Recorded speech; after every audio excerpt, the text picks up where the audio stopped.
my beautiful Scorpio friends, and welcome to your horoscope for June of 2023, where Scorpio this month, it's interesting. We've got some lunations that are dancing through your chart, giving this sense of finance, asset, vulnerability. This is really kind of the system. But we've also got Venus and Mars traveling through the energy of Leo, lighting up a lot of space in your career or what you want to be known for in the world zone. So I think this is a good month for, negotiating a raise if you want one, or, making some moves in your personal and professional realms. So at home and in the workplace as well, or in the community, whatever that looks like for you, because you could absolutely be retired. And then we're not talking about exactly what is it that you do at work, right? We're talking about what is your title known as, or what do we call you in public. So there's definitely some opportunity, I think, for advancement here. Now, one other thought that I want to just start our forecast with is that on the 1st, we see Jupiter in a conjunction with the North Node here in Taurus, and all of this is lighting up your 7th house, okay? So first of all, remember, you can always go back to 2011. What was going on in your chart in the Taurus area before? Because now you're somewhere in your patterning of that, except for this is Jupiter's trying to bring some wisdom and some abundance and some blessing and some expansion to your professional and personal relationship zones. There's definitely a wisdom expansion that is happening here. And one of the pieces of expansion is I would look at what's a long-term relationship that has been in your life, and where has it advanced or where has it expanded?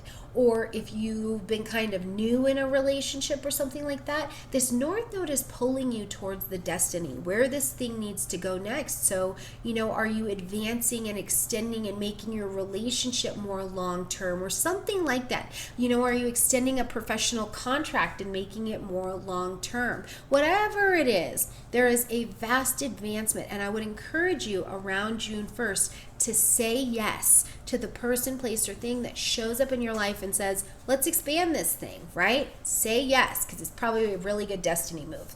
Now, on the 3rd, we're going to see a full moon happening in the energy of Sagittarius at 13 degrees, asking you to end something, acknowledge something, or to make an adjustment. Now, this is in the realm for you, Scorpio, of finances, okay? And I know you care about your money. Listen, I'm a Taurus. We are the axis that cares about assets and relationships. So, in your finances, you are being asked to maybe do a course correction or end, acknowledge, or adjust something around your budget or your finances, how you make money. There's a strong connection with Sagittarius that, again, there's some kind of advancement or some kind of big something happening around your money. Now, it can be, are you getting ready for vacation, Scorpio, and you're about to drop a whole bunch of money? Or are you, Scorpio, getting ready to do something and a lot of people are now involved around your money? Is there a learning component? Because Sagittarius energy does want to learn something. It's like, well, there's a hole or there's a gap here and I want to have this experience. So you could absolutely have this big thing showing up. But at a minimum, take the opportunity to full moon this. Let it show you where you need an adjustment around your finances, okay? When we get to the 5th, we've got Venus moving into the energy of Leo. We've also got Mars dancing over here. So this is a really cool, I think, kind of light up around your professional life. So again, I just have this sense that you have this opportunity, you have fortune, you have blessing this month in the career or in the professional zone. And I can't stress enough that the career zone is also just about your title that we call you in public. Is this the month where you go from being hanging out on the planet to a grandparent? Is this the month where you move and you're taking a different role in a professional capacity? Whatever it is, Venus is also magnetizing this, so it makes it a little bit easier. Some of you may be, you're the trainer. You're training someone at work and you haven't necessarily done that before. Or there's a new component to your work life and you're in charge of ushering it out. But it's coming with a fair bit of ease to it, okay? When we get to the 11th, we first of all got Pluto, who's retrograde in the energy of Aquarius, and Pluto being one of your ruling planets, but it's now sliding back into the energy of Capricorn, okay? So since 2008, you have been having a revision in your life to the Capricorn sector of your chart. So to your third house, your thinking, communication, contracts, especially long-term contracts that you've been involved in. For some of you in previous videos I've talked about, since 2008, have you discovered that you've got a brain injury or something that has happened with your learning function? And because it's been Plutonian, some of it, friends, has been dark days. It's been hard. It has challenged the structure that you've known. It has challenged your authority, but you've also likely had a rise to that. So as this retrograde slides back into this Capricorn space, again, to finish it out, it's just trying to make sure that you really have your feet underneath you, and you also really understand why you can't function the way that you did before, and what the new pathway to functioning successfully is here. How do you have to communicate now? Free from contracts that have broken down for you, where are you free to make different decisions? Now we're going to engage the entirety of this retrograde until October of this year, okay? On the same day, we're going to see Mercury enter into the energy of Gemini, and it's in domicile. So it's full capacity. It's working very well. It's very clear. Your ability to make decisions or even to share information. Again, this idea of like you're training someone or you're the person sharing information on how to get something done. Because Mercury in Gemini is not particularly deep information. It's more about the transmission of knowledge. So this is actually lighting up your 8th house space, okay? So intimacy and assets. Are you sharing something vulnerable? Are you vulnerable? The vulnerability piece is up and you're talking about something. You're sharing your experience with something. Is this a time where, did you apply for a loan or a grant or something like that? Maybe even, up to 6-7 months ago, and now you're back in it. You have to look at it. You're having a different conversation. You were denied. Now you have the opportunity to be approved. Whatever it is, there is this intimacy and asset conversation that is definitely on the rise here for you, okay? All right, when we get to the 17th, now Saturn is going to step into its retrograde in the energy of Pisces. Now Saturn's retrograde is going from 7 degrees of Pisces to 0 degrees of Pisces. So very specifically, go back to March of 2023, just this March. And this is where you started to work on something where it was like you got to stop talking about it and you have to be about it.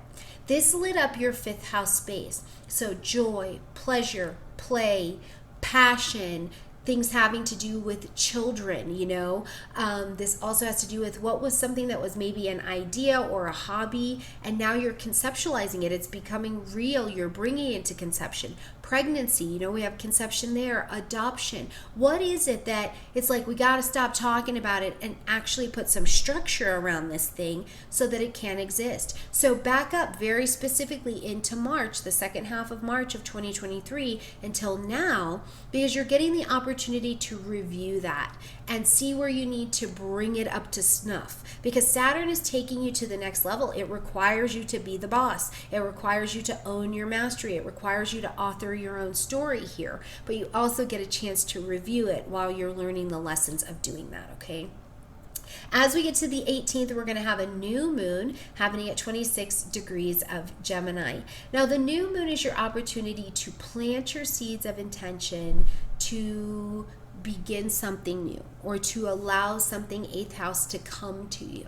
Now, 8th house is your partner getting an increase in their finances. Is there a will or a trust or an estate and the money is coming in from there? Did you overpay in the insurance and now you're getting a little refund check? It might even be $2, but that is your new moon gift, okay? Whatever it is, you have the opportunity to have that happen. But I also really think down the road of intimacy, you see into me. There could be something that pushes on your soft white underbelly, right? It's vulnerable, but it's delicious. And you might have a lot more comfort sharing it, or you're stepping into a vulnerable role. Whatever it is, just know that you want to plant your seeds of intention here. And over the next 4 weeks to 2.5 years, we'll actually watch it blossom out, okay?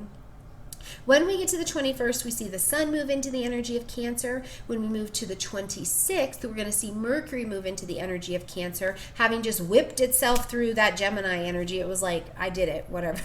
And it's moved on. So now this is all lighting up your ninth house space, publishing, marketing, broadcasting, themes of higher learning, higher education, international travel. All of these things now come to your attention. With the sun here, you're motivated around them. And with Mercury here, you're making decisions. You're having a lot of conversation. Scorpio, do you have children that are in school? Are you in school? And it's time to do the FAFSA form. It's time to have the conversation about funding, right? These could definitely be themes of what's happening this month and throughout June as well. So whatever it is, though, know that Mercury in Cancer, you could be emotionally driven to make a decision. So do make sure that you pause for a cause. Make sure it's not emotions making your decision, but also trust your intuition of what's coming up for you, okay? Now, as we close out the month, Scorpio, we're going to see Neptune stepping into its retrograde in the energy of Pisces. And this retrograde is going to go all the way until December. Now, the retrograde is traveling from 27 Pisces to 24 Pisces, okay? Now, when Neptune goes retrograde, it's like we've had these ideals, these visions, these thoughts of ourselves, and there may be even just stories that live in our head, or it's a vision of something we want to create and it's been in our head, but we haven't been able to actualize it in reality. So as Neptune goes retrograde, I call it reality with no chaser, because it's just what's real. Does your vision, does your ideal of yourself, of your life, of your project, of your vision, of your children, this is fifth house, of this romance, is it really real? Can it hold up in reality? When we take away all of the fluff, all of the feel good, all of the delusion, does this hold up in reality? And we've got the next 5 months to work that out, to see if what you're doing, what you're thinking in this area actually has enough integrity to sustain in the realm of reality, or is it just a vision that you have or a concept that is in the realm of the spirit or in that delusional mind, right? So it's really an interesting month. I'm curious to see how these things play out. And for you, Scorpios, let me know, as you hear about this Neptunian retrograde, what is something that's been in your head where it's like it's kind of been nagging you? It's around the kids, it's around this hobby, it's around taking a risk. What are the beliefs that are happening in your head, and you're even now starting to feel them be challenged a little bit? And maybe even some of the challenge started to show up for you back in March of 2023, as well as Saturn came into that space and started to go, what? Does this actually make sense? Or why are you saying that? We should be creating it. You know, Saturn came in here and started to challenge this vibration. So let me know in the comment section down below what that's looking like for you. All right, Scorpio, like this video, comment, share, subscribe. I love you a ton, and I'll see you in July. Bye, Scorpio.